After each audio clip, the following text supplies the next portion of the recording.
안녕하십니까. JTB 시사진단입니다. 경북 포항의 강진, 대한민국이 공포와 불안에 떨었습니다. 전라북도는 지진으로부터 안전할까 자연스럽게 품게 되는 궁금증입니다. 오늘 시사진단 첫 번째 순서, 이 궁금증에 초점을 맞춰서 얘기 들어보겠습니다. 이번 얘기는 오창환 교수 그리고 박존창 과장 두 분과 함께 하겠습니다. 어서 오세요. 네, 안녕하세요. 네. 자, 먼저요. 이 포항에서 이 강진이 발생하던 날 이 JTB의 뉴스 내용 다시 한번 보겠습니다.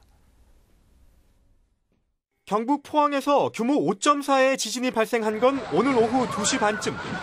비슷한 시각 전북도청 주차장 출입구의 차단기가 일순간 요동칩니다. 전북 곳곳에서도 흔들림이 감지됐습니다. 그 책상에서 공부하고 있는데 정말 살짝 그 지진이 흔들릴 정도로만 그 지진이 느껴졌어요. 지진을 느꼈다며 소방서와 경찰에 접수된 신고만 200여 건. 다행히 별다른 피해는 없는 것으로 알려졌지만 시민들은 놀란 가슴을 쓸어내려야 했습니다. 피아노 앞에 앉아 있는데 딱 지진이 치고 있다가 이게 뭐지 하고 이렇게 옆에 봤는데 이렇게 흔들려가지고 조금 놀랐어요. 여기도 전주에도 지진이 일어난가 해가지고요. SNS에는 아파트가 흔들렸다거나 가구 등이 움직였다는 글들이 쏟아졌고 일부 학교 학생들은 지진 발생과 동시에 책상 밑으로 몸을 숨겼다가 학교 밖으로 대피하기도 했습니다. 흔들리던 중에는 책상 밑으로 숨어야 하거든요. 진동이 그친 후에 학생들하고 선생님 대피를 한 걸로 알고 있어요. 예. 앞서 내용에 나왔습니다만 포항에서 지진이 발생하던 날 전라북도에도 한 200건의 신고가 접수가 됐다고 합니다. 접수된 것만 그러니까 실제로 상당히 많은 분들이 그날 강진을 느꼈다고 하는데요. 지금도 이제 여진이 좀 계속되고 있고 일단 그 포항 지진과 관련해서는 가지고 있는 궁금증이 이런 것 같습니다. 지난해 경주에서 가장 한반도에서 일어났던 그 지진 가운데 가장 강력히 일어났고요. 네. 강력한 지진이. 그리고 올해 또 발생했고. 네. 그래서 이게 뭔가 한반도에서 큰 지진이 일어날 것 같은 그런 혹시 전조나 혹시 가능성이 아니냐. 네. 혹시 이런 불안감, 이런 것들에 대한 관심이 높은 것 같은데 어떻게 보십니까? 전조보다는 가능성으로 보시는 게 좋을 것 같습니다. 그러니까 한반도에는 이제 지진을 일으킬 수 있는 힘이 가해져 왔었고, 그다음에 그 지진이 일어날 수 있는 활성단층도 한반도에 존재해 왔습니다. 근데 단 그런 힘이 이게 단층으로 움직일 수 있을 만큼 힘이 축적되기 위해서는 일본보다는 훨씬 오랜 시간이 걸리는 것이죠. 예. 그래서 수백 년 주기나 한 100년 주기나 이렇게 오랜 기간이 있다가 큰 지진이 발생을 하게 되기 때문에 저희가 이제 그러한 기억을 거의 지금 잊어버린 상태, 예. 역사에만 남아있는 상태가 돼서 그렇다면 우리나라에도 그런 큰 지진이 일어난 지가 꽤 오래됐으니까 예. 지금은 힘이 축적돼 있을 가능성도 있고 예. 최근에는 전 세계적으로 이런 땅의 움직임이 강화되고 있는 것 같아요. 예. 그래서 이제 환태평양 쪽에 일본뿐만이 아니라 알래스카, 칠레, 멕시코, 그리고 그 외에 다른 지역에서도 지진이 많이 일어나지 않습니까? 그래서 판에 어떠한 이런 지진을 일으키는 힘이 증가하고 있지 않는가, 이런 걸 전체적으로 볼 때, 우리나라도 좀 큰 지진이 일어날 가능성에 대해서 염두를 두고 준비를 좀 해야 되지 않을까, 이렇게 생각을 합니다. 예. 박 과장님도 비슷한 생각이십니까? 그 부분에 네, 우리나라 같은 경우에는 이웃 일본이나 대만처럼 이제 판 경계 지역에 위치한 게 아니고 판 내부에 위치하고 있기 때문에 예. 상대적으로 일본이나 대만, 인도네시아보다는 훨씬 더 좀 안정적인 건 사실이고요. 예. 문제는 안정적이라고 하는 것 자체가 절대적인 측면이 아니고 상대적인 측면이거든요. 예. 그래서 그 의미는 뭐냐면 일본에서 강한 지진이 많으면 1년에서 2년 이렇게 짧은 주기에 찾아온다고 한다면 우리나라는 그 재래 주기 자체가 상당히 길다라는 거죠. 1000년, 2000년. 예. 길다는 그런 의미고요. 일반적으로 지진학자들이 우리나라도 규모 6.0에서 6.5 정도는 충분히 발생할 수 있다. 이런 견해들을 가지고 있습니다. 예. 조금 더 이야기 이어가기 전에요. 그동안 한반도에서 발생한 이 주요 지진 현황을 한번 좀 잠깐 보시면 좀 도움이 될 것 같습니다. 화면 한번 보실까요? 예. 지진에 대한 관측은 1978년부터 시작됐다고 하는군요. 지난해 경주에서 발생한 5.8의 지진, 가장 위력이 셌습니다. 78년 기상관측 시작된 이래요. 그리고 80년도에 평안북도 서주, 서부 쪽인데 그쪽에서 5.3의 지진이 있었고요. 2004년 경북 울진 동쪽 80km 해상에서 규모 5.2의 지진. 78년에는 속리산 부근에서 역시 규모 5.2의 지진이 있었습니다. 예. 저거 보면 역시 이제 꾸준히 우리나라에서도 이제 지진이 관측되고 있고, 네. 적어도 5 이상이면 상당히 큰 규모의 지진으로 이제 네. 느껴지게 되는데, 그렇죠. 오 교수님 말씀하신 것처럼 어쨌든 이렇게 자주 빈도가 일어나는 걸 봐서 네. 전조라기보다는 네. 그런 가능성을 배제할 수 없는 그런 상황이 그렇죠. 자꾸 되고 있다. 그렇죠. 이렇게 얘기를 할 수 있겠습니다. 다만 다행히 우리가 굉장히 강진으로 얘기를 하는 6.5 이상, 6.0 이상의 진진은 아직까지 나타나지 않는 점은 좀 다행이라고 봐야 될까요? 계기 지진 측정 중에는 나타나지 않았죠. 지금 5.8이 가장 컸고.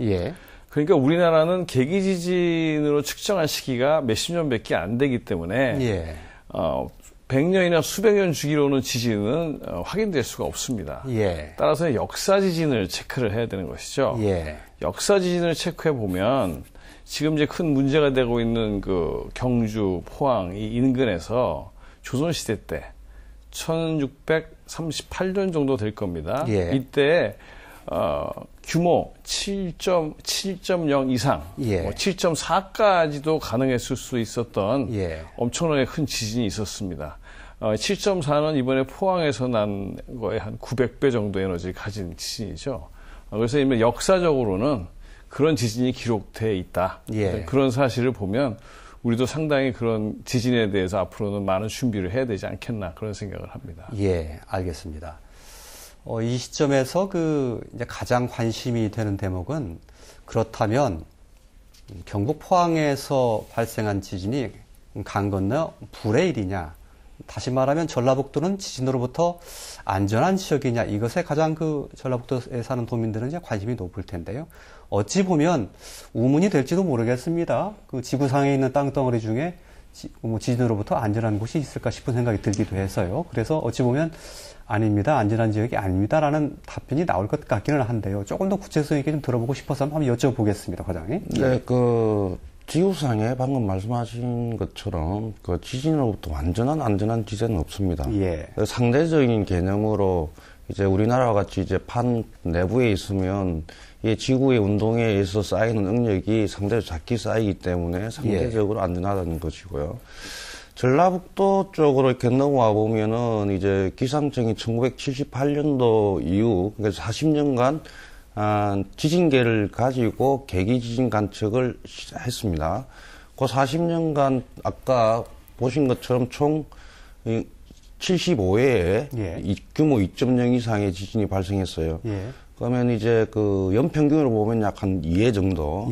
그리고 우리가 일반적으로 이제 사람이 느낄 수 있는 지진은 한 20회 정도 발생을 했습니다. 그래서 전라북도가 상대적으로 지진이 작게 발생하는 것은 사실이고요. 그렇지만 지진이 전혀 안 난다 이러지는 않거든요. 그래서 전라북도도 완전하게 지진이 안전지대다 이렇게 말씀드리기는 어렵다는 겁니다. 말씀해 주셨으니까 그동안 이제 전라북도의 지진이 얼마나 발생했느냐 잠깐 말씀해 주셨는데 그것도 역시 잠깐 화면으로 좀 준비해 봤거든요. 한번 보실까요?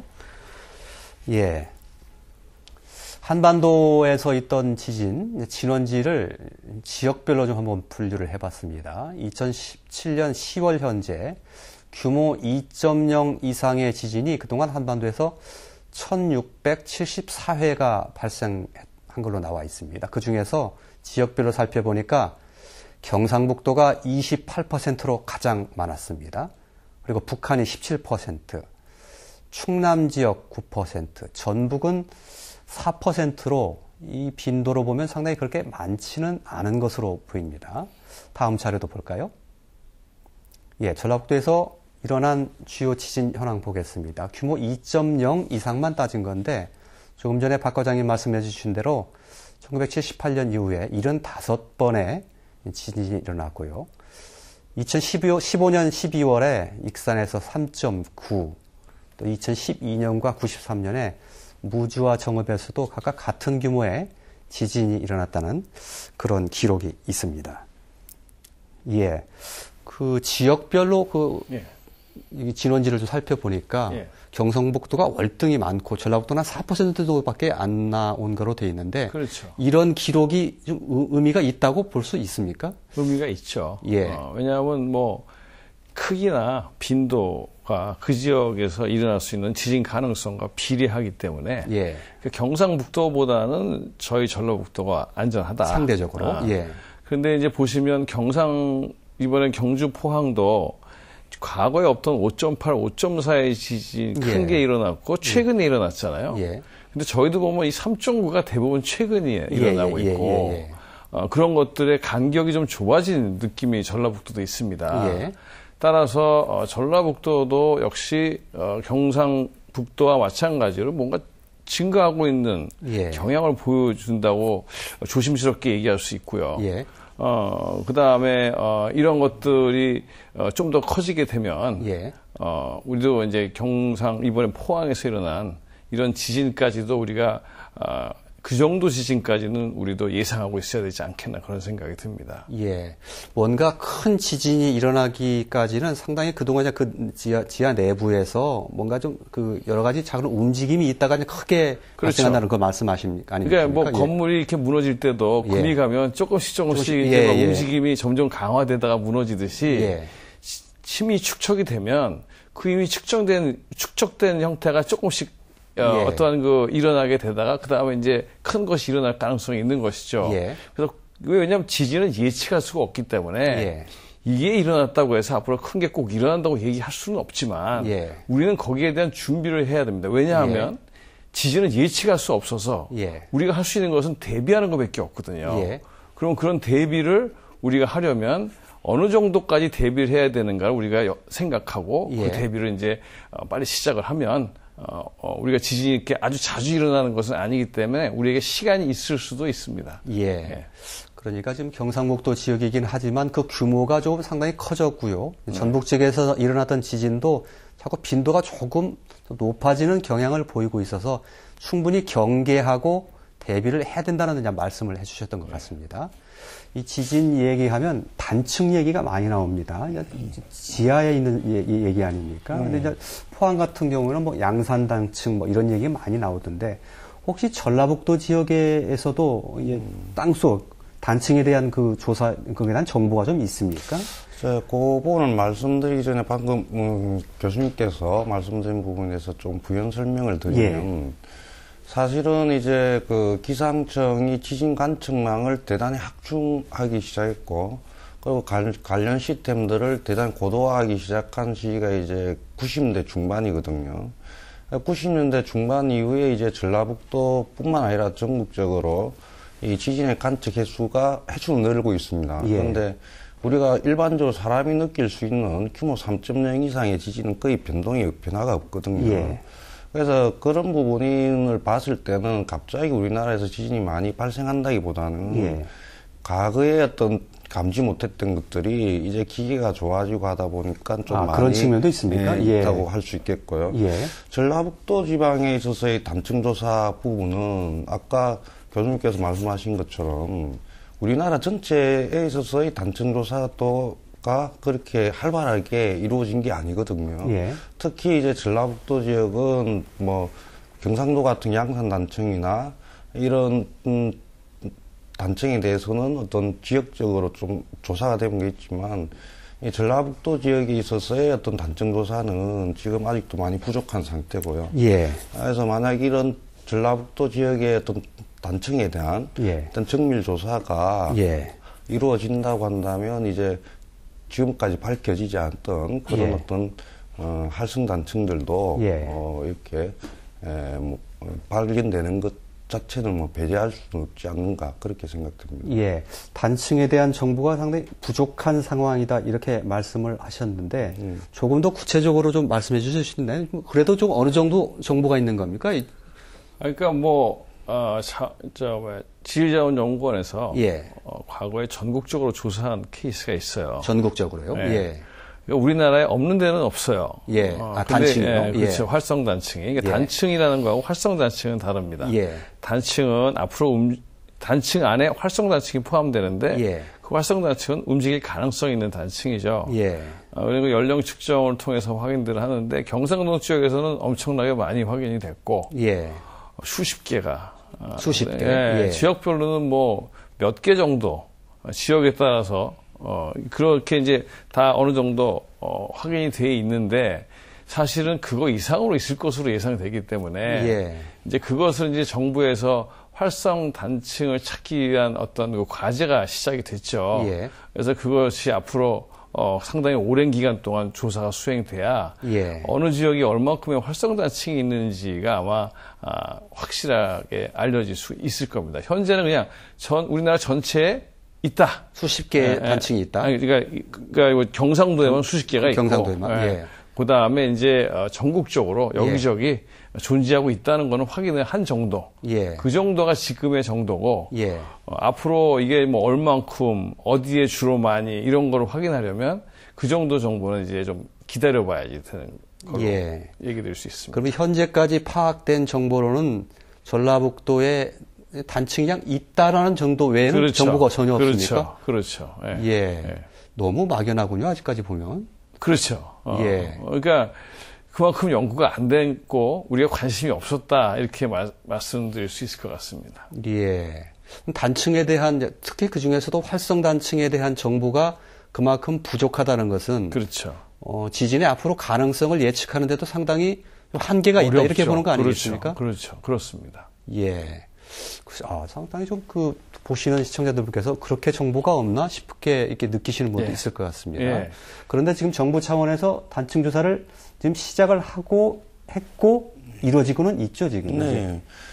우리나라가 지금 지진 관련된 연구가 이렇게 좀 부족한 것 자체는 우리가 이제 일본이나 중국, 대만 같이 이런 강진이 많이 발생한 지역이면 그 부분에 대해서 많은 관심을 가지고 그 연구에 많은 투자를 합니다. 근데 우리나라가 상대적으로 지진이 많이 발생하지 않기 때문에 지금까지 좀 연구가 좀 부족했던 게 사실이고요.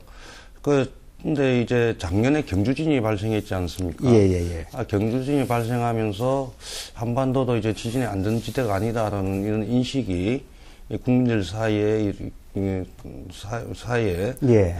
공감대가 형성이 됐고 그걸 계기로 해가지고 국가적으로 그 지진 관련 연구에 대한 투자를 지금 확대를 하고 있습니다. 그런데 지금 말씀하신 것처럼 이제 한반도의 지진이 어떻게 일어나는지 또는 활성단층이 어디에 존재하는지 이런 것들을 정확하게 규명하기 위해서는 앞으로도 지진 관련 연구에 많은 투자가 따라야 된다고 생각합니다. 그렇군요. 아무리 땅속 세계이기는 하지만 정보가 너무 부족하다는 싶은 생각은 드는데 이 한반도의 그 활성 단층에 대한 지도를 지금 만드는 작업이 시작은 됐다고 하는데 이게 완성되려면 2041년까지 지금 시간이 걸린다고 들었는데 맞습니까? 그 정도로 오래 걸릴 겁니다. 근데 지금 이제 문제는 뭐냐면 그동안에 이쪽에 인력을 양성해 놓지 않았기 때문에 사실 인력도 부족한 상태. 연구자 이게 연구 비만이 아니라 연구자도 굉장히 제한되어 있는 상태입니다. 그러니까 그렇기 때문에 지금 사실 우리가 이 시간을 줄이고 싶으면 이런 조사 비용만이 아니라 조사를 할 수 있는 인력을 양성을 시키면 아마 그 연도를 우리가 좀 줄일 수가 있을 거로 생각이 됩니다. 인력도 좀 늘리고 예산도 좀 많이 더 지원하고 그러면 시간을 좀 당길 수 있을 것이다. 만약에 그 활성단층에 대한 지도가 완성된다면 그 이후에 또 많은 그 투자를 해야 될 그런 작업이 있다면 혹시 어떤 게 더 추가되죠? 활성단층 지도는 사실 굉장히 오래 걸리는 작업이고요. 저희가 먼저 시작할 수 있는 것은 지반에 대한 조사입니다. 지반 조사요? 그러니까 이번에 그 포항의 케이스가 그걸 아주 잘 보여주는데요. 경주에서 규모 5.8, 포항에서 5.4. 예. 이게 거의 한 5배의 에너지가 차이가, 경주가 5배 정도 에너지가 예. 큰데 예. 피해는 포항에서 엄청 크게 발생했죠. 이거는 이제 그 지진이 발생한 위치가 매우 가까웠다. 이것이 첫 번째 이유가 되지만 사실은 그보다 더 큰 이유는 연약한 집안 위에 이 포항이 놓여져 있었다. 연약한 집안이라는 건 원래 약한 집안일 수도 있고요. 매립을 한 지역일 수도 있습니다. 이런 지역에서는 지진이 증폭이 됩니다. 온 것보다 더 커진다는 얘기입니다. 그렇게 되면 그 약한 집안에 있는 데들은 피해가 커지죠. 예를 들어서 멕시코의 지진을 보면 지진이 해상에서 일어났는데 100km 떨어진 데는 별 피해가 없는데 400km 떨어진 멕시코 시티는 큰 피해를 받습니다. 왜냐하면 멕시코 시티가 호수 퇴적물로 이루어진 지역 위에 놓여 있다 보니까 멀리 왔는데도 다시 멀리 오면 점점 이 지진의 세기가 작아져야 되는데 멕시코에 도달해서는 다시 증폭이 돼서 커져버리는 것이죠. 그래서 이 집안에 따라서 지진의 피해가 클 수도 있고 작을 수도 있기 때문에 저희가 이제 그거는 좀 활성단층 지도보다는 빨리 그릴 수가 있죠. 그런 것들을 저희가 좀 빨리 만들어서 위험한 지역들을 골라내고 그런 지역에 있는 그 중요한 건물들, 학교라든지 이런 것들에 대한 대비를 먼저 좀 시작한다면 그래도 좀 우리가 좀 그 피해를 아주 중요한 피해들은 좀 빨리 줄여갈 수 있지 않겠나 그런 생각을 합니다. 그런 집안에 대한 정보도 아직은 지금 없다, 지금 그 말씀이시죠? 그런 집안의 정보를 지진의 안정성 정보를 전환해야 되는데 이런 전환하는 작업을 아직은 제대로 하는 데가 없는 거죠. 알겠습니다. 해야 될 일이 굉장히 많다는 생각이 드는데요. 조금 전에 그 오 교수님 말씀하신 게 지진이 이제 예측이 불가능한 것이기 때문에 준비하고 대비하는 것이 굉장히 중요하다, 이런 말씀을 해주셨는데, 지진이 일어나면 주로 이제 건축물이나 구조물들에 의해서 이제 사람들이 피해를 보는 경우가 많거든요. 그래서 거기에 대한 설계를 하는 경우가 많은데 그 현황을 좀 잠깐 살펴봤습니다. 건축물이나 구조물을 설계할 때 지진을 견딜 수 있도록 그런 설계를 반영한 비율이 얼마나 되느냐 하는 것을 나타낸 건데요. 공공시설물의 경우는 45%, 전라북도 자료인데요. 학교시설물 16%, 민간 건축물은 26%로 되어 있습니다. 저게 지금 말씀드렸던 것처럼 전라북도 자료라고 말씀드렸는데, 저 자료도 사실은 어느 기관에서 집계했느냐에 따라서 상당히 그 조사 자료가, 결과가 다르다는 것을 제가 알게 됐습니다. 전라북도 자료를 근거로 해서 말씀드렸는데, 저거 보면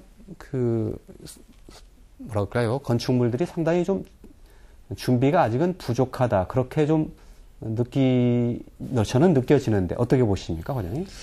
지금 우리나라가 그 내진 설계 기준을 강한 게 한 2000년대 이후지 않습니까? 그래서 실제로 이제 그 포항이나 경주 지진에서 공통적으로 나타난 부분들이 낡고 오래된 건물에서 집중적인 피해가 발생했거든요. 그래서 실제로 한 2000년대 후에 건축된 신축 건축물 같은 경우는 그런 크게 피해가 발생하지 않는데, 저는 이렇게 생각합니다. 그래서 지금 새로 신축하는 건축물에 대해서 내전 설계 기준을 강화하는 것도 중요하지만 기존의 건축물, 낡은 건축물에 대한 내진 보강도 시급하다고 생각합니다. 그 부분에 대한 오 교수님 생각도 여쭤보고, 또 하나 궁금한 것은 일반 구조 건축물뿐만 아니라 혹시 지진이 일어났을 때 있을 때 다중에게 그 큰 피해를 일어날 수 있는 그런 시설들이 있지 않습니까? 대표적인 게 뭐 원자력 발전소라든지 또 뭐 굉장히 위험한 물질을 다루는 큰 산업 시설이라든지 이런 것들에 대한 그 대비도 상당히 중요할 것 같다는 생각이 드는데요. 그러니까 이게 국가적으로, 그다음에 지방 정부, 이렇게 각각 그런 것들은 이제 국가나 지방 정부가 대책을 세워야 하는데요. 아직 이제까지는 사실 이런 원자력 발전소의 부지를 정할 때 사실 이런 지진의 가능성을 고려했다고는 하나 사실 그 고려를 크게 하지 않고 지은 게 많습니다. 그러니까 이제 경상도 쪽에는 아주 큰 문제가 돼 있죠, 지금. 근데 우리도 영광 발전소를 잘 주시해야 됩니다. 예. 여기에도 단층이 그 근처로 지나가고 있기 때문에 예. 이런 영광 단층도 우리한테는 굉장히 중요한 것이 되고요. 예. 그다음 아까 보셨지만 학교라든지 우리나라 지진의 형태는 큰 건물보다는 5층이나 그러니까 5층, 7층 요 단층들에 굉장히 큰 피해를 발생시킬 수 있는 지진파가 온다고 합니다. 전문가들 얘기에 따르면. 그래서 그렇게 보면은 그런 건물들이 학교가 상당히 많이 포함이 되고. 그 다음에 이제 지진의 2차 피해가 나면은 이제 병원이라든지 소방서들이 굉장히 중요하지 않습니까? 근데 그런 것들이 다 고노피에 해당이 돼 있습니다. 따라서 이렇게 사람들이 많이 사용하는 학교나 쇼핑몰, 2차 지진 피해로 굉장히 중요한 역할을 해야 되는 소방서나 병원, 이런 곳들이 먼저 우선적인 지진에 대한 대비를 해야 되는 곳이고, 원자력 발전소 같은 것이 우리로서는 굉장히 크게 신경을 좀 전남에 있지만 신경을 써야 될 곳이고 그렇게 생각이 됩니다. 그 포항에서 일어났던 강진, 일회적인 공포에 이제만 느끼고 끝날 일이 아니라 우리 사회가 충분히 대비를 하고 준비를 해야 될 그런 계기가 됐으면 하는 바람을 가져보겠습니다. 자, 이번 순서는 여기서 모두 마치겠습니다.